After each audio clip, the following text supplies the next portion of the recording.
In this video, we will talk about nutrients in MS and in particular about vitamins and antioxidants. We will start with vitamins and talk about their possible mechanisms of action, which foods contain them, about supplements, and the scientific evidence supporting their possible effects on MS.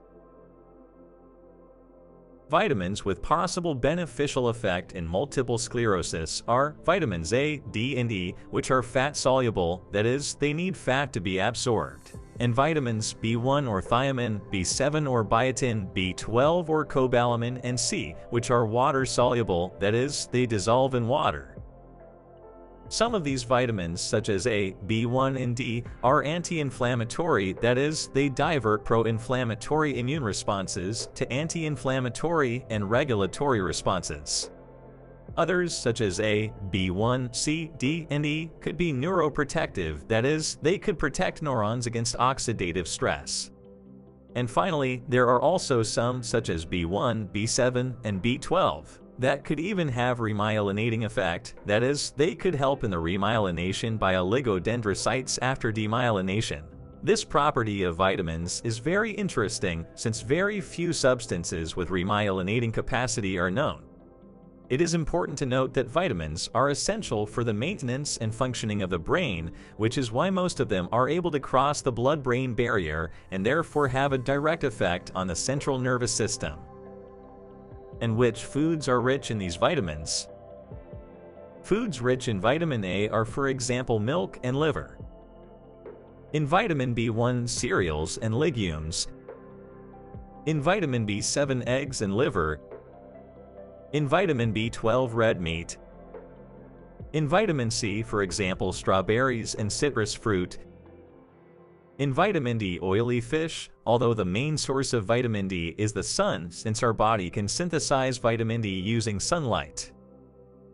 And finally, foods rich in vitamin E are, for example, olive oil, sunflower oil, nuts, and vegetables such as broccoli or spinach. In addition to food, vitamins can also be taken in the form of supplements. There are supplements for virtually all vitamins. In principle, as long as we consume a healthy diet, we should ingest all the vitamins we need. However, if someone, as an example, does not consume products of animal origin and therefore has difficulty obtaining a vitamin such as B12 through food, they should take supplements following the recommendations that come in the leaflets, since for most of these vitamins, there are still no specific recommendations for people with MS. One of the most relevant vitamins in MS, and for which we do have specific recommendations, is vitamin D. At present, its consumption is recommended in the form of a supplement to people affected by multiple sclerosis. Normal serum vitamin D values are between 26.1 and 95 nanograms per liter. In healthy adults, to ensure these values, it is recommended to consume about 600 international units of vitamin D per day as a supplement, and in people over 70 years of age, about 800 international units per day. In people affected with MS, it is recommended that serum Vit D levels should always be in the upper part of the normal range, that is, close to 95 nanograms per liter. In principle, this can be achieved with a general recommendation of between 600 and 800 daily international units, although if these values are not achieved, the dose can be increased to between 1,000 and 1,200 daily international units. Vitamin D supplements, like most supplements, can have contraindications, interactions with other medications, and adverse reactions. Therefore, it is important to always review the technical datasheet of a product and consult your neurologist. The toxicity of vitamin D is estimated to occur only after very prolonged consumption, years, of doses greater than 50,000 international units per day, which is a very high dose that is impossible to consume unless on purpose. However, then even severe side effects can occur, for example, the formation of kidney stones and even kidney failure.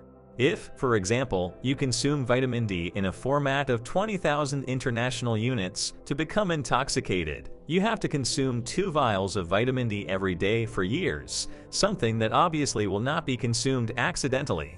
Therefore, if you follow the recommendations of your neurologist, you should not worry about an excessive vitamin D even if you sunbathe.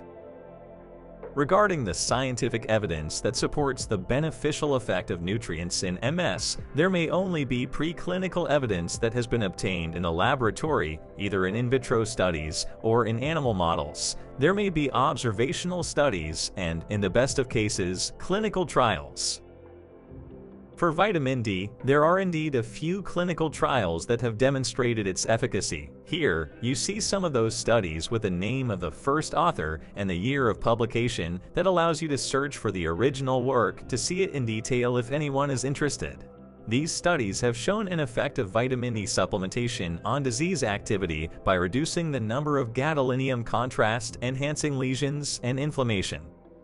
There have also been some clinical trials with vitamin B7 supplements, which have not been as conclusive, since, although some have shown a positive effects of this vitamin on the progression of the disease, another study in a fairly large number of patients could not confirm an effect on disability. Now let's talk about antioxidants. Substances with antioxidant capacity, which could be beneficial in MS, are some vitamins like A, B1, C, D, and E, as we just saw a moment ago, carotenoids like previtamin A, and the astaxanthin, polyphenols and flavonoids as resveratrol and hydroxytyrosol, the turmeric, extracts of ginkgo biloba, or epigallocatechin gallate, e.g. CG. These antioxidants could protect neurons against oxidative stress and therefore act as neuroprotectors, which makes them very interesting substances for people with MS. In addition, all these antioxidants are capable of crossing the blood-brain barrier, which is why they can protect neurons of the central nervous system. Damage and death of neurons are responsible for neurodegeneration in people affected by MS. And which are the main sources of these antioxidants? Foods rich in carotenoids are vegetables with reddish and orange tones, such as grapefruit, pomegranate, red pepper, radishes, or carrots.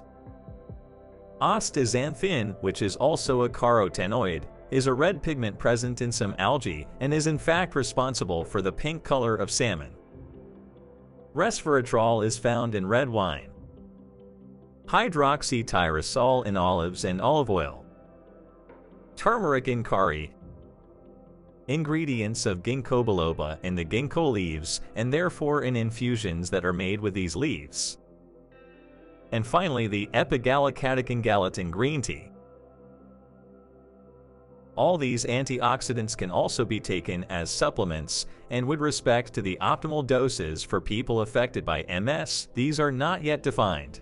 It is therefore recommended to take the doses which are indicated in the product data sheets and always consult a neurologist. Regarding the scientific evidence, to our knowledge, the only antioxidant for which there are clinical trials is epigallocatechin gallate present in green tea. However, unfortunately, the clinical trials carried out so far have not been able to demonstrate a protective effect of green tea in MS. Although scientific evidence is still lacking for some vitamins and antioxidants, their possible neuroprotective and perhaps even remyelinating potential and the fact that there are currently no drugs with these properties makes us believe that it is worthwhile for people with MS to incorporate them into your diet. Therefore, our recommendation would be a high consumption of fruit and vegetables with more than 5 combined daily servings, consume curry if you like it, and drink green tea too if you like. Take vitamin D supplements and vitamin complexes that include as many of the following vitamins as possible: vitamin A, vitamin C, vitamins B1, B7, and B12, and vitamin E. Make sure to follow the recommended doses.